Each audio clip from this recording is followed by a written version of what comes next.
Bueno, Vicky, cuidar a las personas es cuidar principalmente a las cuidadoras.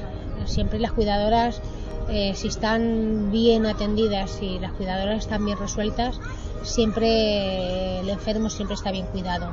Yo desde mi experiencia de hace muchos años tengo muy claro de que un cuidador tiene que estar en perfectas condiciones para asistir a un residente. Lucho siempre y he luchado siempre porque la situación del trabajador sea una situación digna, una buena situación para poder estar completamente al 100% para mi trabajo. Des de Guanyar al CAI tu saps que estem al costat de les persones que cuiden, tant de les que cuiden professionalment com des de les persones que cuiden des de l'àmbit de dins de la família, que majoritàriament són dones.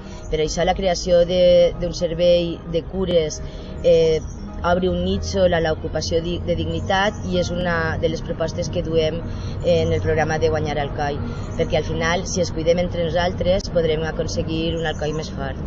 He decidido unirme a este grupo porque es un grupo luchador, un grupo que realmente reivindica el problema de estas personas necesitadas, y aquí estoy para lo que haga falta.